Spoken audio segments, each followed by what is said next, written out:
not to accept the Huawei networking system in the period of 5G. So Australia accepted such kind of persuasion. UK is now accepting. In British Telecom, they will exclude the Huawei. And in New Zealand, is now accepting the same proposal. And now, Japanese government is accepting that because our government depends on Japan-US peace treaty. So, security treaty. Japan-US security treaty is very important for our administration, as you know. So, our government will accept the persuasion by the United States not to accept Huawei. So these are now coming from US perception as to Chinese government. In last October, US-China Commission sent their report to US Congress. In that report, 5+2 innovation industry program. 5 means 5 pillar industries: green energy, defense, and IoT, biotechnology, and smart precision machinery.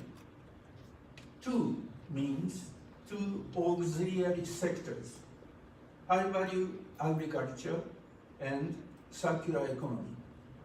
Do you think these 5+2 items belong to Made in China 2025? No. These 5+2 items are shown in their description of Taiwanese industries policies. Why this report mentioned the Taiwanese industrial policy?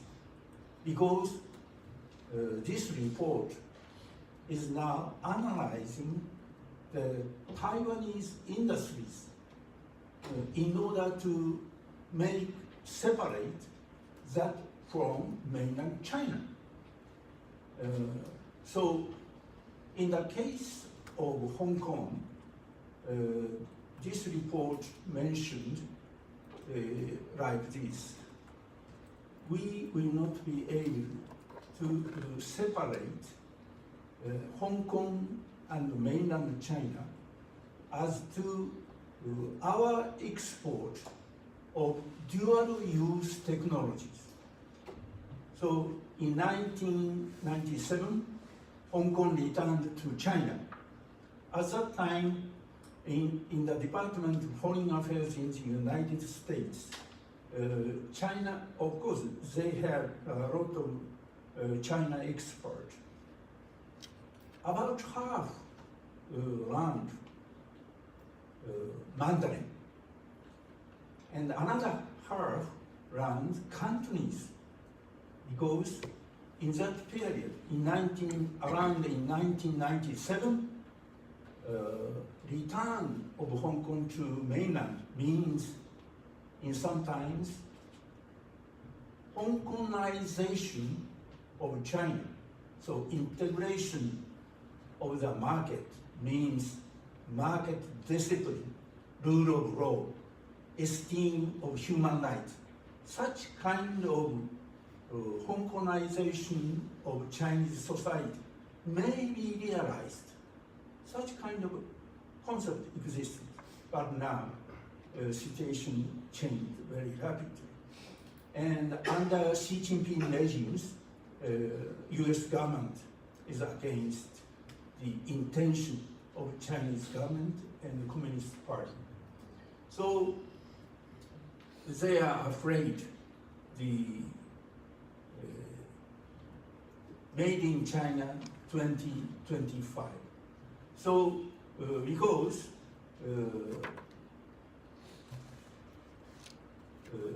under such kind of suspicion, Japanese businesses will not export a very high-tech type of materials or machines, devices to China. In the case of cosmetics like Shiseido or beer or whiskey, Asahi Beer and Suntory, they want to export their goods to China. There will be no problem for these consumer goods. But as to the industrial materials or machines, that will not be possible for Japanese companies to export freely to China, because these technologies depend on the civil use. But these machines, when go to China, it may be help their building of military industrial complex. So as that situation, a lot of suspicions may arise from US side. And in that case, Japanese business may lose their market share in the United States. So Japanese businesses became very careful, even for their export to China. This is the reality. So G20 framework will not work from this year to next year.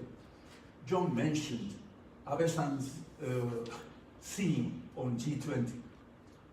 So one reason, very important reason, he wants to avoid to discuss China issues. So 7 items are listed from such kind of viewpoint. Thank you very much.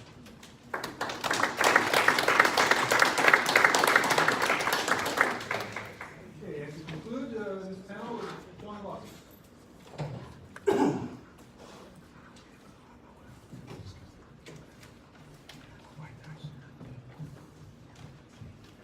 Thank you very much. So, all right, so I'll be talking a second time today. I won't be talking too much more. So my topic then, this is very much related to my last book, talking about decentralizing global economic governance. In this context, especially the role of the G20 in decentralizing global authority, I should say, in global economic governance. And what do I mean by that? I'll explain that as we go. So, well, I don't want to get too much into the academic literature. I think I'll ignore that. My core points today are to talk about how the G20 has contributed to a kind of organizational decentralizing rather than weakening of global economic governance. That's a key point. So decentralizing rather than weakening. Secondly, how new principles, norms, and practices of global economic governance support that argument.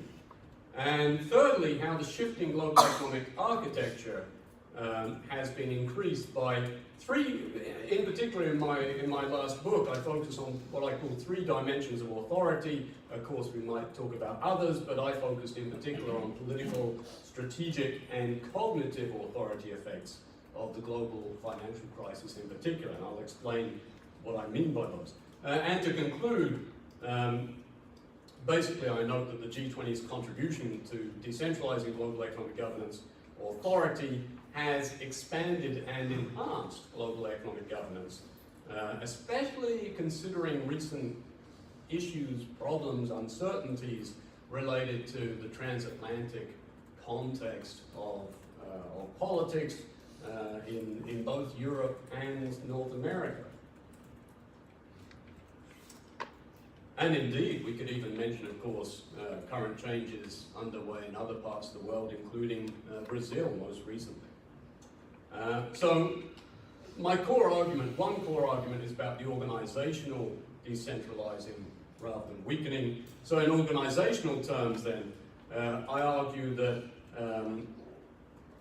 in both, especially since the global financial crisis, but even before the crisis, I would argue that before, let's say during the 1990s already, after the end of the Cold War, there had been some developments that indicated a kind of decentralizing of authority, particularly in global economic governance, but not only, arguably in other policy areas, climate governance, even, perhaps less so, but even in some ways in security governance. Especially if we think about regionalization, which developed very much in the 1990s, it increased in the 1990s, that as well as an indicator of this kind of decentralizing of global economic governance. But even at the quote global level, I think that in recent times there has been a decentralizing of authority as well, and that the G20 has been absolutely fundamental to that, particularly, as I mentioned already earlier, by bringing in the BRICS countries, but also the middle-income countries, some of them at least, the so-called MICTA countries, Mexico, Indonesia, South Korea, Turkey, Australia, well, of course, Australia and indeed South Korea, not middle income, but middle powers in that sense. And then you have regional and plurilateral international financial institutions that have also, including from cooperation amongst the BRICS, from the Chinese with the AIIB, their new investment bank in Asia. All of these things indicate a kind of decentralizing of global economic governance. But as I've argued, the G20, I think, has a particularly important role in this context.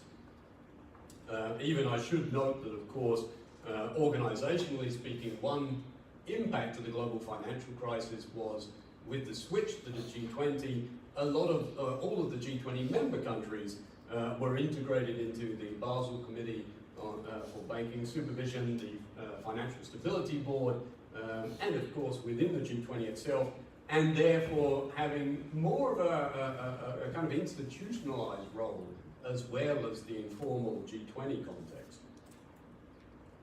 In terms of policies, again, the G20 has been important in consolidating certain shifts, and not purely because of the input or preferences of the wealthy countries or the G7 countries, but again, if we think about development issues, very much an agenda that has been influenced, the Sustainable Development Agenda, very much influenced by leading developing states, and of course newly industrialized South Korea as well.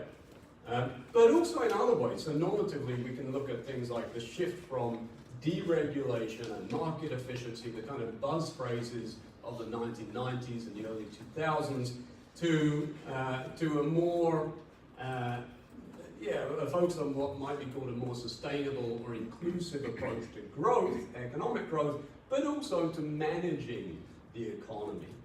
And again, those are shifts that were reinforced by the G20, including through the shift to macroprudential financial regulation, in which during the crisis leading up to the Basel Accords of 2010, the G20 was absolutely crucial as a kind of hub in terms of organizing and promoting and consolidating that shift from micro-level, microprudential regulation to a more holistic macroprudential approach.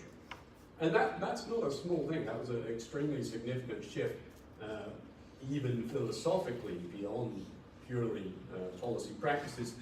And the third point to mention is what I call cognitive authority, and that's something that maybe is new to a lot of people. Cognitive authority is a concept that constructivists in the field of international relations have developed. It basically indicates kind of professional authority or influence, how much people's voices are listened to, which is down to your kind of professional status whether you work for the IMF, you might be listened to more carefully than someone that's just walking down the street. So in terms of actors, then you get this indicates that within the G20 context, I believe after the financial crisis, you had a much greater input from policymakers from leading developing countries. Famously, you had people like Guido Mantega, the former Brazilian finance minister, who in 2008, just before the first G20 Leaders Summit, basically declared, we, the developing state members of the G20, we will come to these summit meetings, but no longer as mere coffee drinkers, but actually we want to be taken seriously. We don't want to be guests in the way that they had sometimes been guests at G7, G8 summits, but they actually wanted to be listened to. And I think there is evidence that that shift has occurred. So, I think Sustainable Development Consensus of the G20 has been a very important example of this shift, again, being very much led by the developing states. And beyond that, we have had a kind of broadening of the agenda.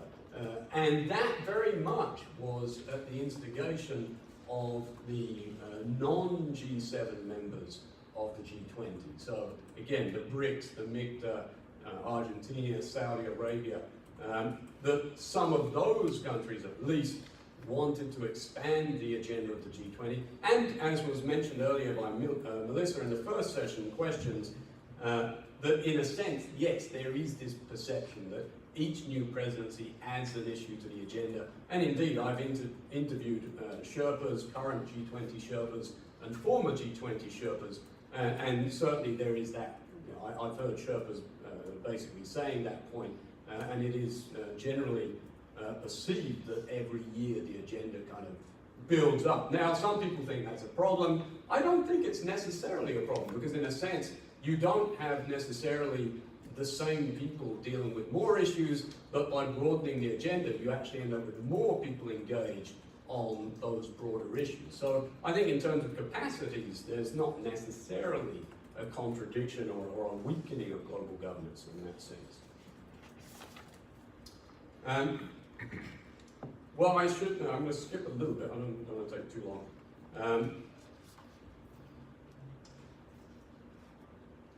So, in terms of the G20 agenda then, decentralizing authority, as I said, doesn't indicate necessarily a decline or fragmentation. Indeed, Eric Helleiner from the Balsillie School from the University of Waterloo as well, makes the point that what he perceives as a kind of cooperative decentralization in global economic governance.